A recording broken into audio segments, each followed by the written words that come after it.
Alright mga kababayan, isang mapagpalang araw po sa inyong lahat. Welcome po sa Mountain Channel. Ako nga pala si Ibalita Bay mga kababayan. Ito po mga kababayan, bigyan lang po natin ng reaksyon itong pahayag ng kapatid ni PRRD. May edad na po ito. Pwede na nga ito tawagin na lolo. Si Bong Duterte mga kababayan. Dahil alam nyo ba mga kababayan, ngayong mga araw na to, ano ba ngayon? Kahapon ay ginanap po mga kababayan ang birthday ni Sarah. Dun sa Dahig, at na-interview nga doon yung kapatid ni Duterte, mga kababayan, no? At sinasabi nga doon ng kapatid ni Duterte, mga kababayan, ay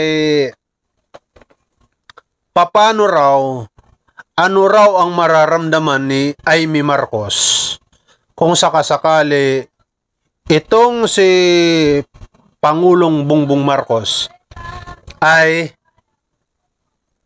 makulong sa ICC. Yan ang pahayag ni kapatid ni PRRD, mga babayan, na si Bong Duterte. Alright? Yan ang ang ating pag-uusapan. Pero siyempre, bago yan na puntahan ng aking kasagutan dyan, ng aking opinion dyan kay Sir Bong, ay ikukwento ko muna sa inyo kung nasaan niya yun si Amy Marcos. Si Amy Marcos kasi, mga babayan, ay sumama papunta sa Dahig kay Vice President Sara Duterte. Ang ating presidential sister. Ayan matawag-tawag pa naman na presidential sister, pero mga kababayan, ang puso ni Amy ay nasa mga Duterte, no? Alright? Hindi natin alam kung anong pinaplano ni Amy, pero mukhang nakikita ko na po ang mga plano ni Amy, no? Nasabi ko na rin ito sa aking mga live kung anong mga plano ni Amy. Alright? Ngayon po mga kababayan, no? Si Amy Marcos ay sumama papuntang Qatar. Nagrally sila doon, mga kababayan, ay tinipon nila doon yung mga kababayan natin dyan sa Qatar. Kasama nga dito si Vice President Sara Duterte. At saka nagsalita nga po ito, mga kababayan, si Amy Marcos, na dahil nakausap niya yung lead ng abogado ni Digong dyan sa Dahig, na si Kaufman, ay nagkausap nga sila, mga babayan. At ipinangako nga dito, mga babayan, ni Amy Marcos na si Digong daw ay iuwi na sa Pilipinas. Yan po, mga babayan, yan ang kanyang pagkakasabi dito. Si Digong daw, mga kababayan, ay maiuwi na sa Pilipinas.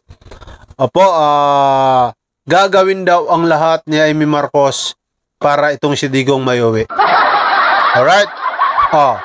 Diyan pa lang, mga kababayan, no? Kitang-kita na po natin kung paano talaga trahidor ni Amy Marcos yung kanyang kapatid, no, mga kababayan. Hindi naman siguro kapatid, kasi iniisip yata ni Amy Marcos, hindi si PBBM. Hindi alam ni Pangulong Bongbong Marcos kung bakit hindi siyang dahilan kung bakit nakulong si Digong, mga kababayan. Siguro yan ang iniisip ni Amy Marcos.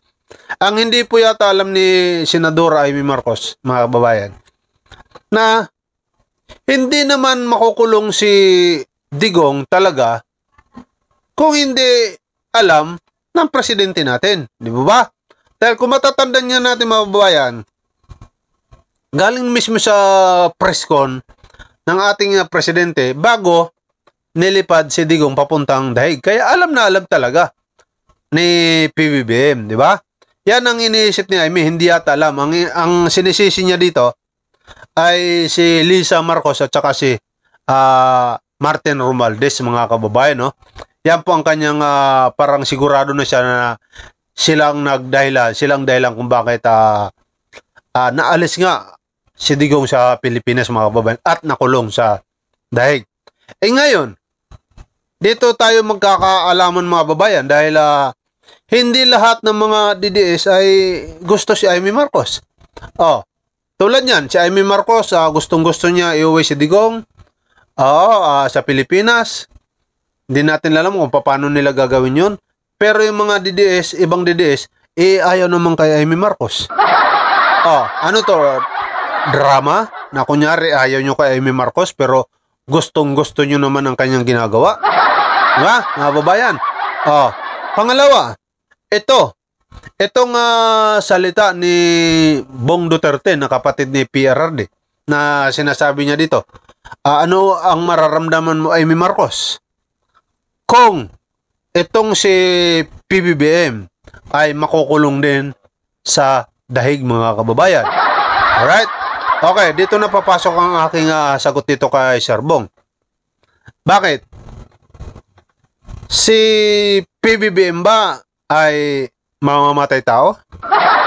Hindi, ano lang mga babayan, kasi nagsasabi siya kung ano raw mararamdaman ni PBBM kung siya ang nasa kalagayan ni Digong. Malabo yan mangyari. Bakit?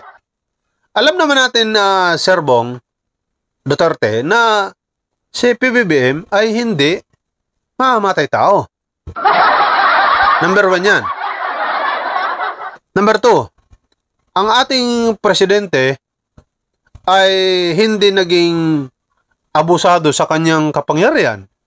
Lahat ng mga nangyayari ngayon ay naaayon sa batas, mga kababayan. Alright?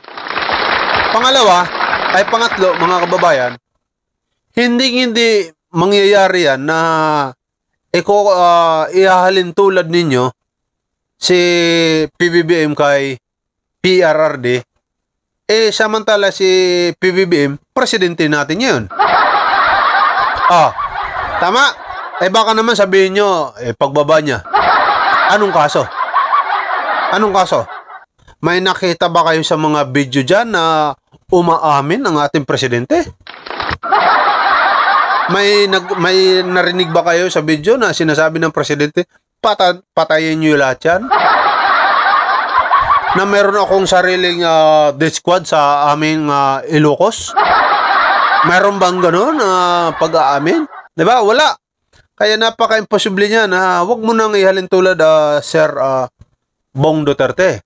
Malabo yan mangyari. Tandaan niyo yan. Iba ang Duterte, iba ang Marcos. Alright? Magkaiba sila, mga sir. Ang mga Duterte ay alam natin na mayaman talaga, may pinag-aralan, alam na alam yung mga maraming mga supporters siyempre. Pero hindi nila nakakuha ang respeto ng karamihan dahil nga sa mga patayan na yan. Marami silang mga kaaway. Ang presidente kahit kailan hindi nakikipag-away. Alright? Mahal na mahal niya tayong lahat, kayo mga DDS. Mahal na mahal ng ating Pangulong Bongbong Marcos. Walang nangyayari mga patayan, kung ano-ano pa man. Ayaw niya na may nasasaktan. Mga illegal na droga hinuhuli, hindi po yung kinakanlong. Alright? Yan ang kaibahan po, mga kababayan, ng Duterte at saka ng Marcos. Kahit itong si Amy ay sobrang sip-sip na talaga sa inyo ng mga Duterte, itong si Amy Marcos, siyempre, okay, sasabihin ko na kung anong dahilan ni Amy Marcos, mga babayan.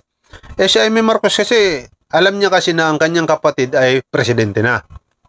Kapag baba sa pwesto ni PBBM, ay never na yan magiging presidente.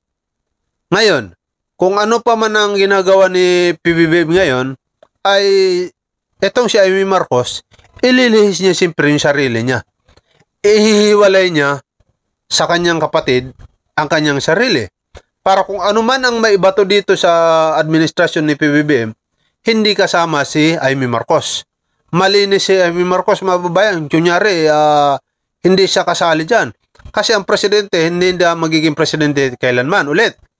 Si Amy Marcos, kaya siya humihiwalay dito sa mga binabato dito sa administrasyon. Kaya siya humihiwalay ng ganun. Kasi may pangarap siya maging presidente. May pag-asa pa po siya maging presidente, mga kababayan. Kaya naturalmente, para hindi masira ang kanyang pangalan, kung ano man ang binabato ng mga Duterte dito kay PBB, hihiwalay po siya ng ganun. Para kung sakasakali, Halimbawa, example, baga-baga.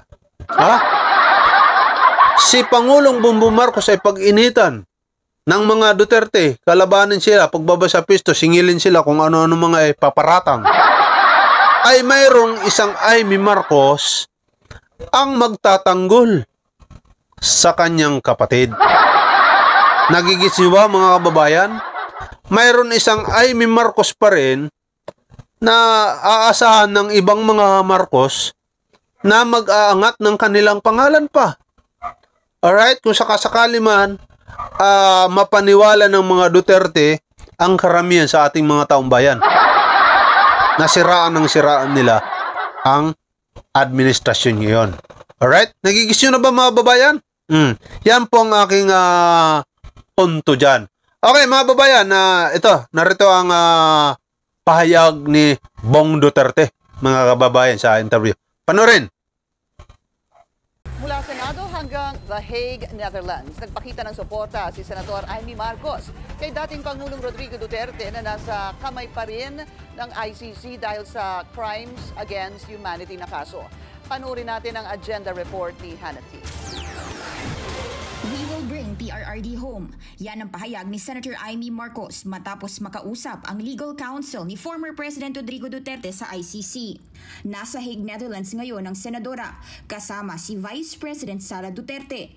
Anya, nakaka-relate siya sa pinagdadaanan ni Duterte at kaya raw siya naroon para umaksyon. Giit niya, may Marcos na raw na natuto sa kasaysayan.